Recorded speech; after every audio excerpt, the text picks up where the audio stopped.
Hey, on va parler d'amour et d'eau fraîche. Non, surtout de l'amour. Alors, j'avais entendu dans un livre, je ne sais plus lequel, parce que j'en écoute beaucoup, mais bref, dans un livre que j'écoutais il y a à peu près un an, donc excusez-moi si tout n'est pas très clair dans ma tête.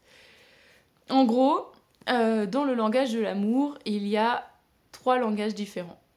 Il y en a un qui passe par le toucher, donc plus sensoriel. Il y en a un, c'est par la voix, donc par les choses qu'on l'on va dire, que voilà, enfin ouais, exprimer par vraiment le langage pur et dur. Et l'autre, c'est par les petites attentions, genre en faisant un resto, en faisant un bon petit plat à son chéri, ou en l'aidant à faire du ménage, enfin ce genre de conneries, les petites attentions.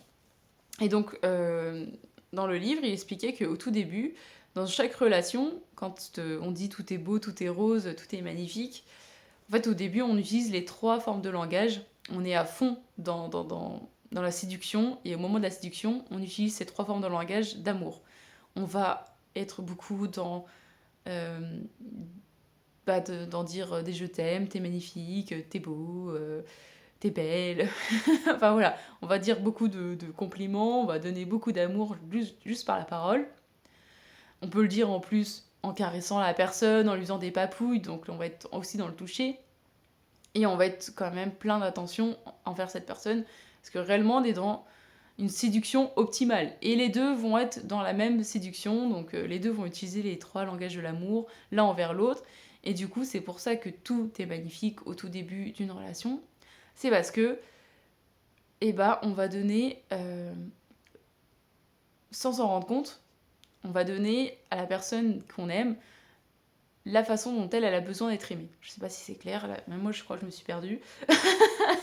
En gros, euh, on va avoir chacun une façon d'exprimer notre amour plus que l'autre. Par exemple, moi je sais que, des fois je me le demande d'ailleurs, si c'est pas plus des attentions ou la parole. Mais je pense que c'est plus par mes attentions. Genre, c'est con, hein, mais je sais que mon chéri adore les cacahuètes. Quand je fais les courses, j'achète des cacahuètes, ou je vais acheter un truc qu'il aime bien parce que je passe devant et je sais qu'il va kiffer, tu vois. Ou je vais lui faire son petit plat parce que je sais qu'il aime ça. Enfin voilà, moi je sais que c'est beaucoup les attentions, pas tellement les caresses. Je suis pas trop dans le toucher, même si j'aime bien faire des câlins et tout, mais je parle pas des câlins sexuels, hein, je parle juste de câlins normaux. Mais voilà, je suis peut-être plus quand même dans les attentions. Après, j'aime beaucoup lui dire que je l'aime aussi. Donc en soi, voilà, je pense que j'utilise quand même assez fréquemment les trois.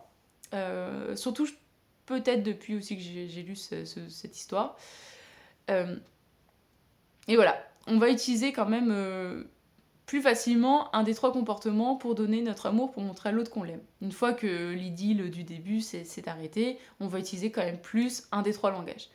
Mais c'est pareil, on a besoin de recevoir plus un des trois langages, que ça soit entendre la personne qui nous dit qu'il nous aime, soit par des caresses, soit par de l'attention. Et moi, je sais que, par exemple, c'est plus par les caresses que j'ai l'impression qu'on m'aime, genre plus par le toucher. Si mon chéri me fait des caresses et tout, je vais me sentir plus aimée que s'il me dit des je t'aime. Ce qui pour moi, enfin au final est la même chose, hein, dans les deux sens il m'aime, il n'y a pas de souci, mais je vais être plus friande de caresses, de papouilles, que de je t'aime. Et je vais me sentir plus aimée par les caresses du coup. Et donc voilà, en gros l'histoire, il disait que justement dans un couple, quand une des deux personnes se plaint de ne pas être aimée ou de se sentir délaissée, c'est souvent parce que la personne en face n'utilise plus le langage approprié pour lui montrer qu'elle l'aime. En fait, genre par exemple, son mari va lui donner plein de cadeaux, va lui offrir des fleurs, va lui offrir son parfum préféré, va lui ramener des vêtements, va lui ramener un repas, enfin va l'emmener au restaurant, va faire tout un tas de choses parce que pour lui, c'est son langage de l'amour, c'est de la gâter de plein d'attention. Et ben en fait, si elle, son langage de l'amour, elle a besoin d'entendre des je t'aime, et ben il pourra lui faire tous les cadeaux du monde. Elle aura toujours l'impression de ne pas être aimée parce que elle a juste besoin d'entendre qu'elle est magnifique, qu'elle est aimée, voilà, juste par la parole. Et du coup, en gros, les deux communiquent leur amour, mais pas de la bonne façon. Et du coup, tous les deux se sentent délaissés de leur amour. Et en gros, un couple peut se perdre juste parce que le langage de l'amour entre eux n'est plus le bon. C'est con, hein, mais du coup, moi je trouve ça hyper intéressant. Je me suis dit, mais c'est un délire. Genre, vraiment. En gros, tu vois, quand une fille te dit tu ne m'aimes plus. Attends, il donnait un exemple qui était tellement flagrant. Et en plus, c'est une phrase qu'on dit souvent, enfin, qu'on entend souvent. Euh, je sais plus, putain. Faudrait vraiment que je réécoute ce livre juste pour vous donner l'exemple parfait, parce que vraiment, son exemple, il était en mode génial. Mais genre, c'est un truc du genre, oui, je ne me sens plus aimée, et en fait, ou tu ne m'écoutes plus, oui, tu ne m'écoutes plus, tu ne m'aimes plus, tu ne m'écoutes plus, et en fait, ah non, je sais vraiment plus, c'est dommage. Enfin, je vais le retrouver, cet exemple, je vous redonnerai un jour. Mais bref, je pense que vous avez compris quand même dans l'idée, c'est que voilà, des fois communiquer avec son chéri ou son partenaire, une fois que cette idylle du tout début est passée et que justement, en fait, c'est souvent quand tu commences à t'installer avec la personne que tu commences à entrer dans une routine où bah du coup tu n'utilises plus les trois sens du langage de l'amour et du coup tu vas te focaliser sur celui qui toi te correspond le plus mais qui correspond peut-être pas forcément à la personne avec qui tu es. Et donc bah des fois se poser la question de comment la personne se sent aimée, et bah c'est intéressant du coup. Genre savoir si la personne a plus besoin d'être rassurée par des caresses, par le contact, et pas par des je t'aime à longueur de journée qui n'auront du coup qui ne vont pas être écoutés et qui n'auront pas de sens à ses yeux, alors que toi c'est la façon que tu vas utiliser peut-être le plus en lui disant 1000 fois je t'aime par jour. Enfin voilà, petite conversation là-dessus, savoir comment la personne se sent aimée. Tu vois, moi je sais qu'il y a des gens, j'ai une copine, elle se sent aimée quand son chéri bah, l'aide dans les tâches ménagères. C'est con, hein, c'est. Voilà, c'est. Enfin, c'est con. Non, c'est pas con, c'est très bien aussi. Mais tu vois, genre, on va dire, c'est. Enfin, ça paraît pas être un truc de ouf, dans le sens où bah, son chéri va faire du ménage. En quoi est-ce qu'elle se sent aimée? Bah, juste parce qu'elle se sent aidée, respectée dans sa vie de femme, ou enfin, tu vois.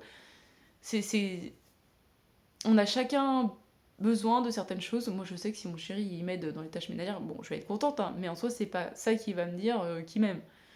Euh, c'est pour ça qu'on a chacun notre façon de voir l'amour, de le ressentir d'une certaine façon. Et c'est bien, du coup, de savoir comment l'autre a besoin de sentir ton amour s'exprimer.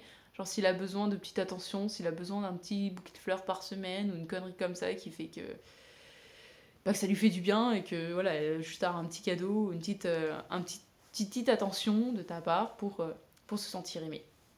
Enfin bref. Je trouvais ça hyper intéressant et je me dis, voilà, il n'y a peut-être pas que des célibataires ici et que voilà, peut-être qu'il y en a qui en ce moment souffrent parce que leur couple n'est plus au beau fixe et si ça se trouve, c'est juste parce que le langage n'est plus le bon entre vous.